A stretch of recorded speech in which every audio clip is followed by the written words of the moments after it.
Outside Intel fam. What's up? Welcome back to the bunker. Episode 2 of Uplink, the series where we stream from our bunker to your screen and we talk about all sorts of movies. Bad movies, good bad movies. Bad good movies. Strange movies that like 16 people probably have watched. Hopefully we'll get to some of those in the near future. We've got plans. We've got plans, that's right. Last time we watched one of your favorite good bad movies. We watched Van Helsing. So I thought I would repay the favor and we would watch your favorite good bad movie. And that would be Batman Forever, Forever, Ever, Forever, Ever. Forever your favorite movie. Starring Val Kilmer, R.I.P., as the Batman. Yeah. Tommy Lee Jones as Two-Face, and Jim Carrey as Jim Carrey in a Riddler costume. Sucking up your IQ. I'm sorry, it's too Jim Carrey. It's not enough Riddler, it's just Jim Carrey. Yeah. So I had this movie on VHS from probably the age of 5 or so. So I watched it countless times throughout my childhood. Loved it so much that I kind of grew up thinking of it as one of the good Batman movies. Mm-hmm. Having seen it a couple times as an adult, though, I can admit that it is not a good movie. It's not even really a good Batman movie for that matter. I don't know what you're talking about. What I watched was a masterpiece. Yeah, because it is at least bad in a way that I think is very entertaining. Incredibly entertaining. It was good to go back and like watch one of these because honestly, in my brain, all of those kind of meld together, those 90s Batman movies. I even asked you, I was like, who's Batman in this one? Because I can never really remember who is playing Batman, who the villains are. It's all kind of one movie to me. And this is probably the first time I've watched one of those in 10 years, maybe? Last one I watched was the Batman and Robin's got Poison Ivy and... Yes. Mr. Freeze. And the Schwartz man as Mr. Freeze. Yeah. I love that shit. We should measure our arms. But I had not watched this one probably since the 90s, I would say. I'm not actually sure how accurate this is, but I have a theory that this movie may in fact be one of the very first soft reboots ever made. At least in the way that we've come to know and fear them today. Because it is, a sequel to the Tim Burton Batman movies. You got some of the same actors reprising their roles. Oh, okay. Minor roles. Pat Hingle, Basil Marceau. That's a random choice. 2 guards are dead. He's holding a third hostage. Didn't see this. Yeah, what? Pat Hingle's drunk already. Who chose Basil Marceau to be in this movie? I'd like to recall all permits and registration for guns. Everyone can carry guns. If you kill someone, though, you get murdered. I mean, you go to jail. And I like to plant grass. But it was also meant by Warner Brothers, the studio, to kind of reset the franchise, not so much in terms of like continuity, but in terms of tone, mostly. Okay. Because Batman Returns had come out and was deemed like too dark and disturbing for their target demographic.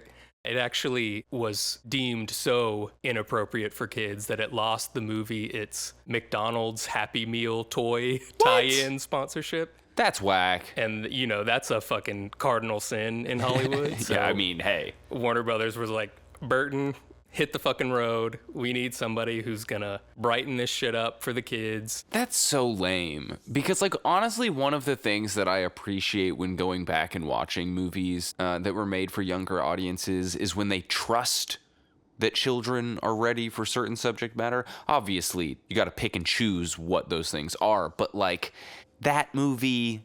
Yeah, it's and not you kind that of... bad. Also, No, not at all. It's good to be, a little freaked out by a villain or something. Isn't that's Danny DeVito as the Penguin, right? Exactly. Yeah, that's a great thing to freak a child out a little bit with the villain. When he isn't bites that what into we're the kind raw of doing fish? here? It's dude, I remember when you used to go to the McDonald's play place on Halloween, and there would be people there dressed up in vampire costumes and stuff, and they'd scare the shit out of you. I remember a guy lurking above the slide, and I was just like,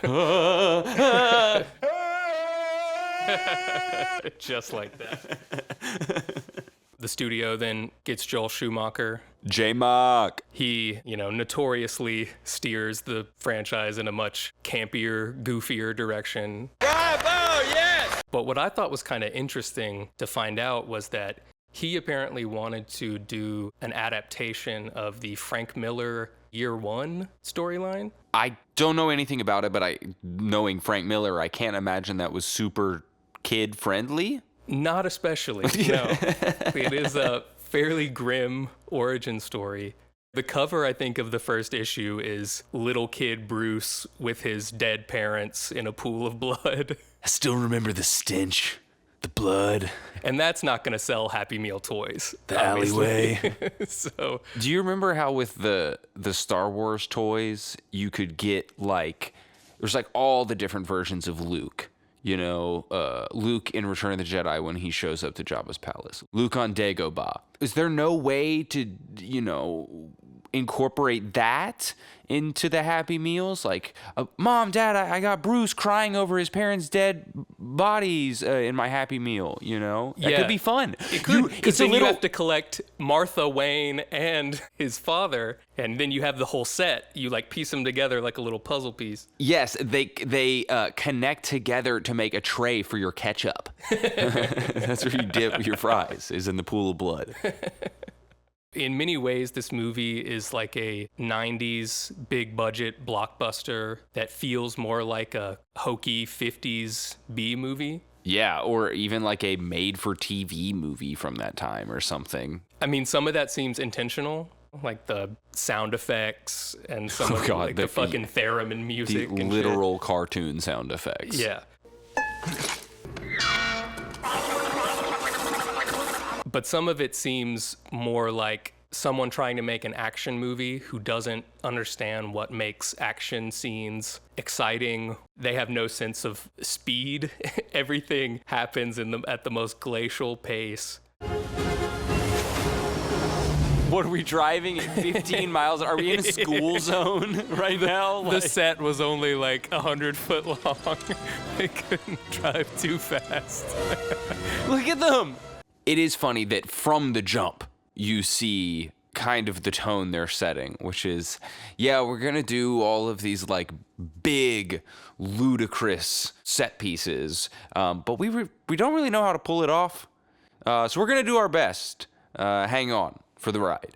Your calculations are wrong! Took the sample right out of my mouth. Yeah, and you pointed out the editing is also kind of inept in that way.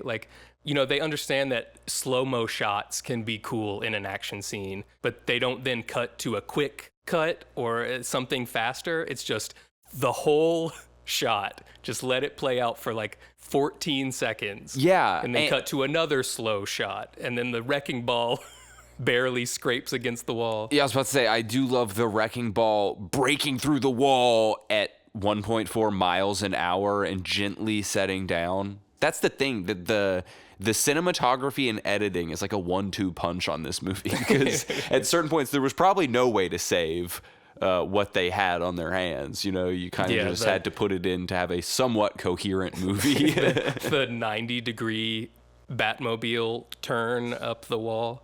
I thought you were going to say the 90-degree turn of the camera when they did every shot as a Dutch angle. Everything's just slowly turning or zooming in at an angle. It's ludicrous. I was thinking about it. It feels more like one of those 90s candy commercials or something, wanna bite a worm? That type of who was the mad scientist or whatever who would have the exploded hair or whatever. And I put the peanut butter in the chocolate. Yeah. And we can eat it for breakfast. All Dutch angled on them. And you're already trying to keep up with the editing. Then there's the cinematography. Then there's the lighting, dude, which is way over the top in this movie. You pointed out, it's almost every single shot they were just what crazy interesting lighting element can we have here? Every color of light, every layering into the single background. color. I heard somebody on the BTS refer to J. Mock's style as theatrical and operatic, which, you know, obviously in terms of the acting, which we'll get to, that's accurate. But I think it's especially applicable in terms of the, like you said, the production and the set design. Yes. And the lighting, because it is literally theatrical in the sense that it's like a local black box community theater where a lot of times you don't even have sets. It's just shafts of multicolored light and everything's implied. That is very funny now that you say that, because like there's that one shot that's just like panning up through Gotham and just like randomly the Batmobile just like crosses.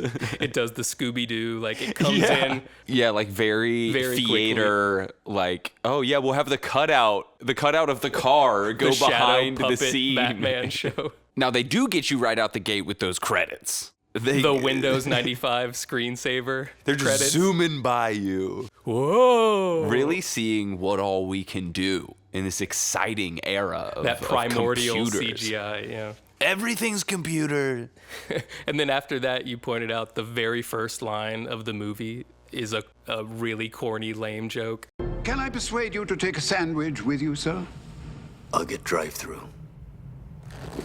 And I like turned to you. I was like, "That's the first line of the movie." You're like, "Yep."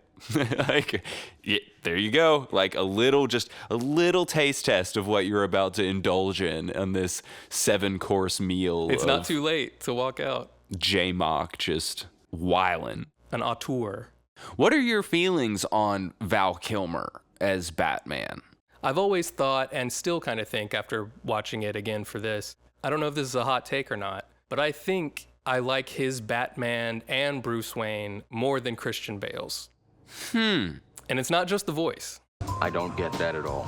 I think Christian Bale's version of Bruce Wayne, especially the kind of public-facing version, is like too sleazy and honestly kind of feels more like Patrick Bateman, which is kind of funny because Jim Carrey later looks like Patrick Bateman in this movie. If you had said that to me, like, oh yeah, there's like a moment where, you know, I was thinking Jim Carrey, I would have been like, shut the fuck up. Like, Jim Carrey is that. And then you see it and you're like, oh my God, there's an alternate universe where he lost 90 pounds to be in The Machinist, you know? Like, what about you? What are your thoughts on the Valster as the Batman? So I was a big Val Kilmer fan growing up.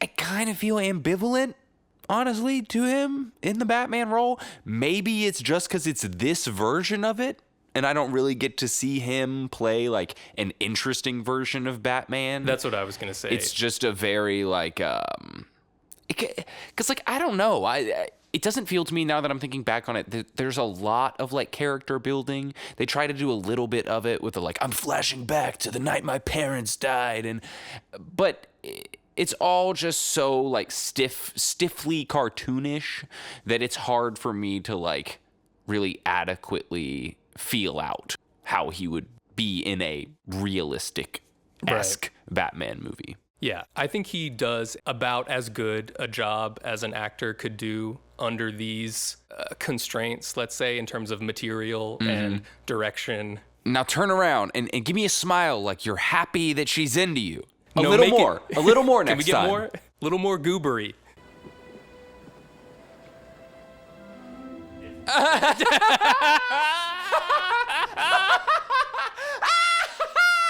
No, like you're 13 and she brushed your penis. Like you're a backwoods schmuck who just saw a pretty lady in a dress.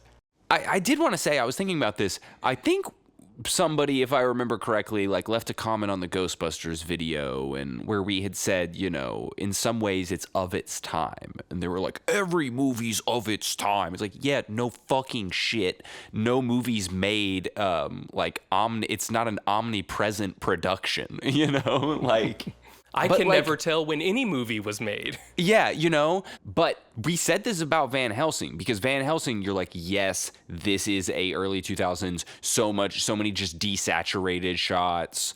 You know, we are doing essentially 2000s action movies where like, look, he has a crossbow with like 100 bolts in it that he could just automatic fire with a crossbow.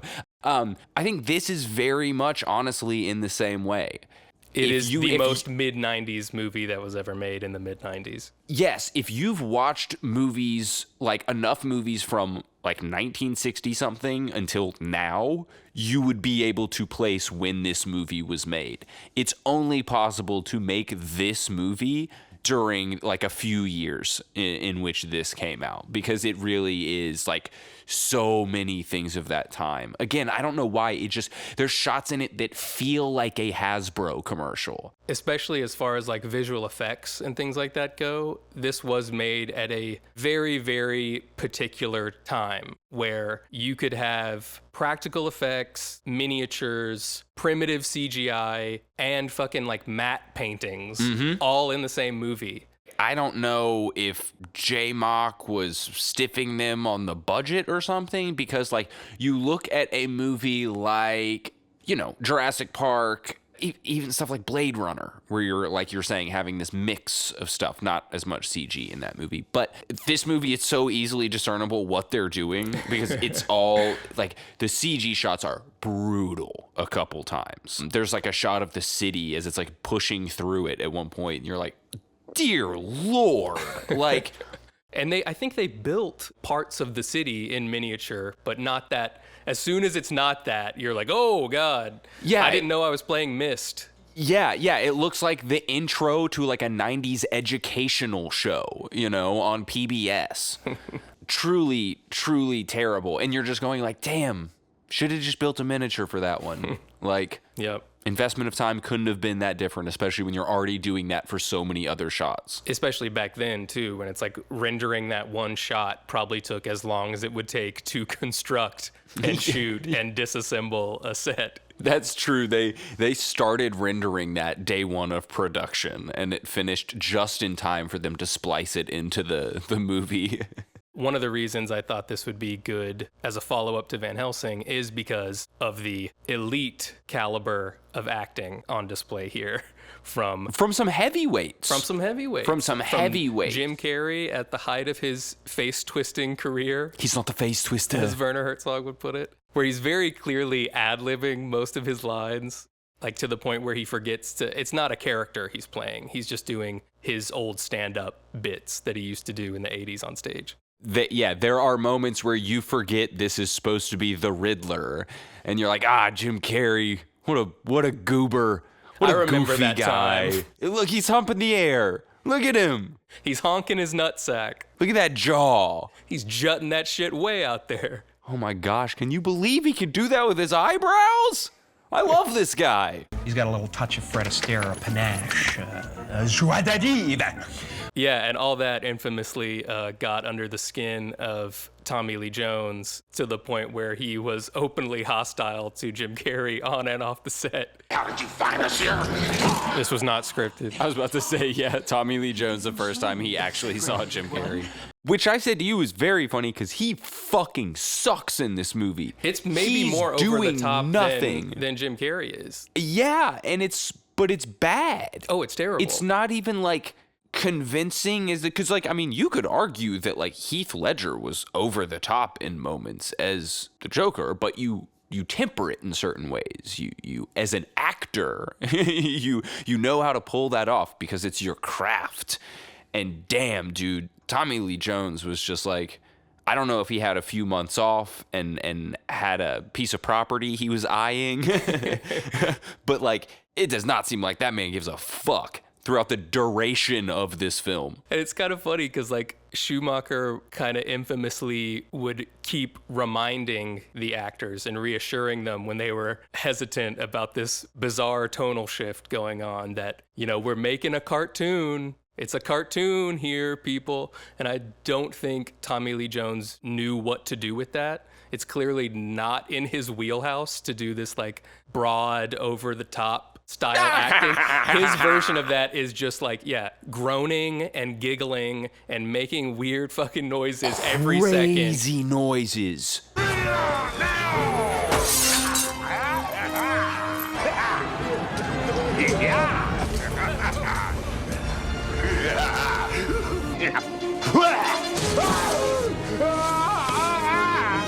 every line is like almost incomprehensible because he's fucking chewing on every word and over exaggerating it to the point of unintelligibility. Blind, stupid, simple, doodah, clueless.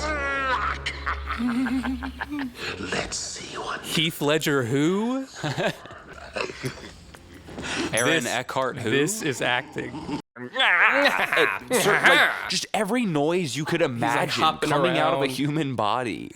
Like, it's, hopping around, wearing the craziest fits you've ever seen. I mean, I know he's Two-Face, but they really take those design choices with Two-Face to the nth degree. Every animal print possible on that one side of his suit is fucking tiger, leopard, cheetah print. His apartment is split down the middle. His table, his chair, everything. He has 2 drinks. Yeah, dude, he's drinking both at the same time. That represent the different sides of his personality. They suck it at the same time. From both sides. Just they stick to their side. You're on the left side. You're on the right. Cross the over. evil side of my dick. It's scarred too. From that acid attack that Batman fully dressed in the courtroom tried to save him from. His fucking bailiff man. He's just like working the public courthouse. I mean, arguably, he didn't even need to be there because of the miraculous manila folder that perfectly blocked one half of Two-Face's face. And they even try to do like some kind of psychological analysis comparing Batman to Two-Face and their kind of like dualism thing of like he used to be on the good side and now he's on the bad side. And Batman's like, oh, I have this dark side of me. But then the extent of that character analysis is everything comes in twos. Ergo! Vis-a-vis! And the character that should maybe be explaining that to us is way too horny to have that much blood going to her head to be able to describe any of that. Yeah, Batman keeps having to be like, let's fucking chill out here, man. Let's be professional. Yeah, he's like, I've got a city to save. Can you please stop trying to S my D on this rooftop right now? Oh, there's the commissioner. My God, like, stop it.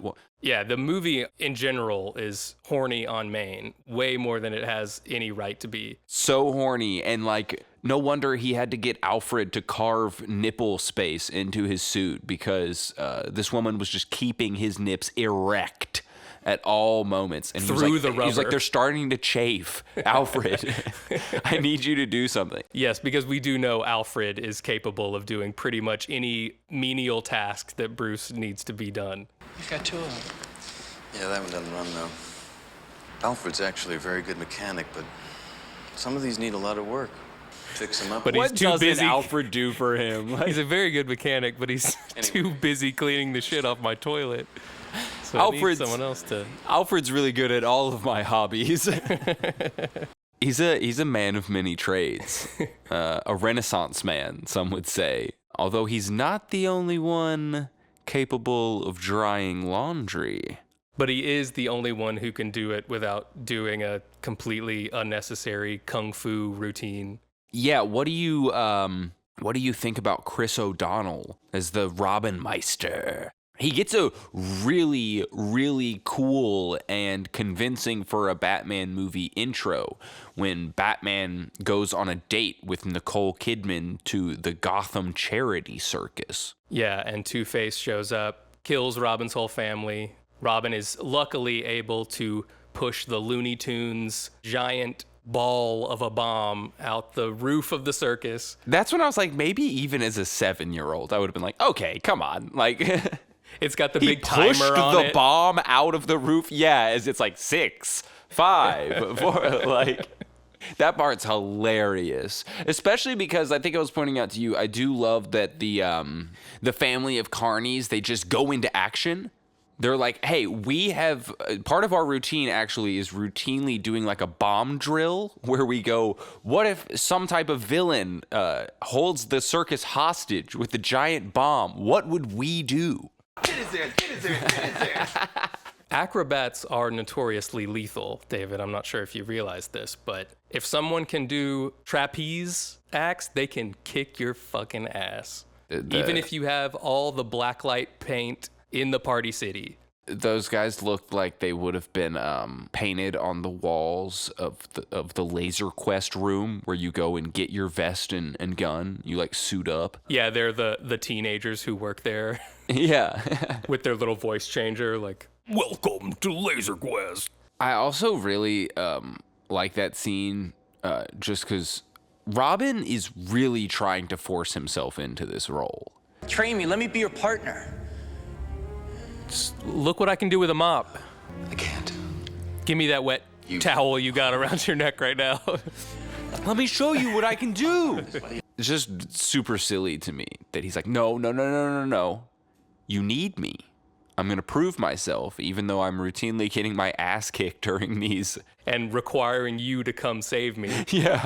You can't stop me from kicking at your side, Batman. Yes, I did stop in the middle of the fight to make out with a woman. And yes, maybe I could have taken that time to do a little more reconnaissance. However, this film was made in the 90s. Gotta slip her a little tongue in there. I'm Chris O'Donnell, goddammit. Hi, I'm Chris O'Donnell. One thing I had forgotten about this movie was that Two-Face isn't really like the main villain. I was going to bring this up too, yeah. It's actually the Rizzler. Yeah, Question Mark Man is actually the one who has the evil scheme. We see him go from being the schlubby IT guy who works for Bruce Wayne and has like a parasocial little man crush on him. Yeah, and his little bob haircut. And his amateur-style creepy cutout letters that he sends. Yes. He gets very good at those. Once he recruits Two-Face to his master plan and asks him for investment capital or something like that. You will help me steal production capital. Then his riddle ransom notes get more elaborate and fancier. He's printing out on thicker stock. Yeah.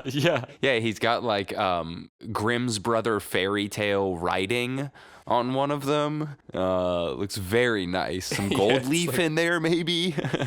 Look at that subtle off-white coloring. The tasteful thickness of it. Oh my God. It even has a watermark. Yeah, because he is in this movie, he's trying to zap them brainwaves and hoard them for himself. Which at a point I did think, how many brainwaves can one man absorb? Can you have a city's worth of brainwaves?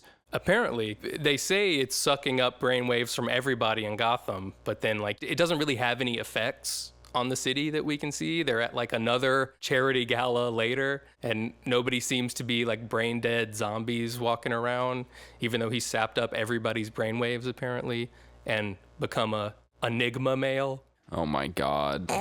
I was telling you, they get away with a lot of corny names in comic books, but that is truly unforgivable. In any other movie with better taste, they would have like tried to divert attention away from that as much as possible. But here, it's like a plot point. That's how he figures out who the Riddler is. Nigmatech. Like, he named it Nigmatech because that rolls off the tongue. It's a wild name. I also think it's hilarious that his villain lair at the end is like a gigantic version of the blender device. And his microplastics blender. Yes, but that's only on the outside. And then on the inside, it looks like a shiny suit era rap video. Yeah, because like you said, he almost goes from like the beginning of the movie where he's like Madeline in Paris to like Annie Lennox to potentially some sort of like David Bowie kind of look. Yeah, he's leveling up in all sorts of ways. We might cut this out, but I did want to direct your attention to the extended version of those Bruce traumatic childhood flashbacks, wherein that bat that he continually sees arrives close to him, and you see that it's a 8-foot tall animatronic man bat creature. What? And he and Val Kilmer raise their arm wings together in a sign of solidarity. Put that in the fucking movie. That's what I'm saying. The movie's already insane enough. What, like that's gonna make me tap out? That'd make me tap back in at that point. Dude, no, literally. I would go like, this is one of my favorite parts of this whole. That sounds fucking sick, dude. I feel like that would be one of those that everyone would still talk about.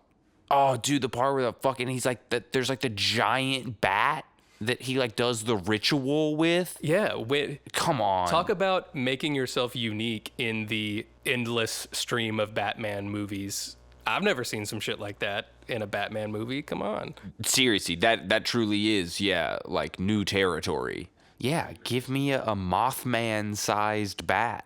Well, one thing I had totally forgotten about in this movie that's, I think, especially really funny when we're in the era of massive action set pieces as protagonists are going to switch on and off things. As I often talk about, one of my favorite things that we do in movies now is just turn things on to end the third act. To turn something else off. Yes, exactly, yes. In this movie, Chris O'Donnell just went down to like Party City and got some of those chocolate coins that you can get, and he just throws them up in the air when Two-Face flicks his coin up into the air, and that's how we defeat him. Yes, that's very subtly foreshadowed earlier on. His coin. It's his Achilles heel. It can be exploited. I know. His coin. When they first said that, I thought I had heard wrong. I was like, wait, what is his weakness? Coin? His coin? How is that even possible? Oh, because if he gets confused about which coin is which, this man could end up batting at the air like a cat when you blow bubbles. God, that's so funny. He has no mind of his own. Like, every single decision has to be a coin flip. It's the most literal possible interpretation of that character. He doesn't even know how to maintain his balance if he doesn't have his fucking coin in his hand. Yeah. You could do that over the edge of a building. Why not just do that earlier? Like, this dude's so easy to kill. That's his weakness, dude, his coin. Just bring your spare change jar to fight Two-Face, and you got it, dude. You would wonder how he was actually threatening the city at that point. It's really funny that they kind of did that to Jim Carrey in the height of his fame. They were like, what if we give you the haircut all 9-year-old girls had in 1955? Maybe that was his idea. He walked in on day one and was like, give me the gozer. By the time I'm at the end of this movie. Like how they talk about Heath Ledger coming in the Joker makeup. Jim Carrey had done his own hair, and that's what he had done. And give me some Rita Skeeter shades, too, while we're at it. Yes, the Rita Skeeter shades, dude. For with glitter, real. And there is actually basically a Rita Skeeter character, like a reporter who keeps showing up. Mm-hmm. She's like, Batman, what are you doing with such a hot lady? And he's like, she's trying to fuck me. She won't stop trying to fuck me. Get her away from me. I'm trapped in this suit. I have to get Alfred to take it off. This feels weird. Alfred's really good at getting suits on and off, and restoring motorcycles, and carving pumpkins, and making Laundry. suits for guys who apply to be my assistant. And serving glasses of milk to my guests. This is a milk household, okay? Alfred and I make sure. You're gonna get your vitamins, okay? This is the mid-90s, all right? Got milk? You're goddamn right we do. We're an acidophilus family here. You bet your sweet acidophilus. Oh my god, like his ass in that suit. Just oh yeah, the shot. It's like bat nipple, just bat crotch, bat ass. Yeah. I don't think I've ever seen Batman be sexually objectified like this in a movie. Like this is, they wanted to get away from the Tim Burton dark, disturbing stuff and lean more into the psychosexual side of Batman. Right? Whose decision was that? Yeah. Yeah, he tanked the McDonald's market, but we're gonna include little booklets of Freud in with the Happy Meals for all the kids after they get really into Nicole Kidman's categorization as the villains as wackos. He is definitely a wacko. Is that a technical term? There you go. Now even he's like, He's calling her out on you kind of don't sound like a professional. I'm gonna need to see that degree.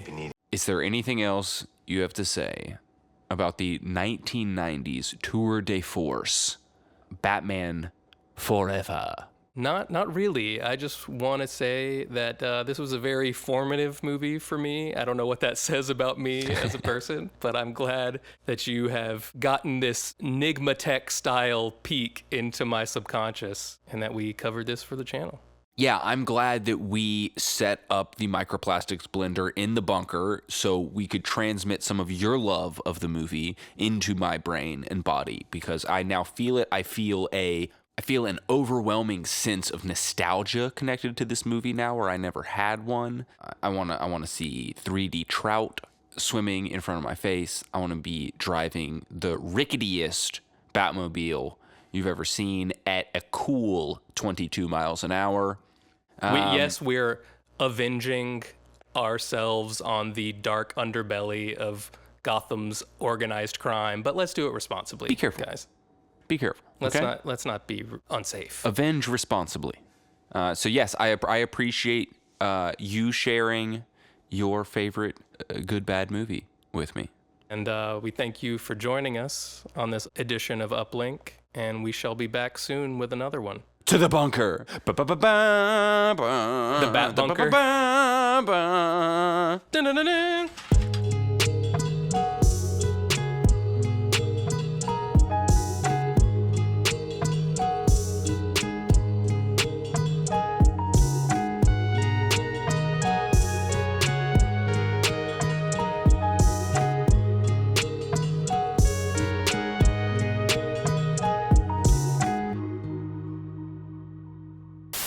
Luke on Dianoga. No, Luke on Dagobah. Dagobah, yeah. I'm so fucking close. Where he's verily. They are netless. Where's my coin? And little orphan Annie. They're like, we're bombing the Baltics. And everyone's like, but we have Hot Pockets. Have you had Hot Pockets? We're doing the Macarena. Kissed by a rose on the grave. Ooh.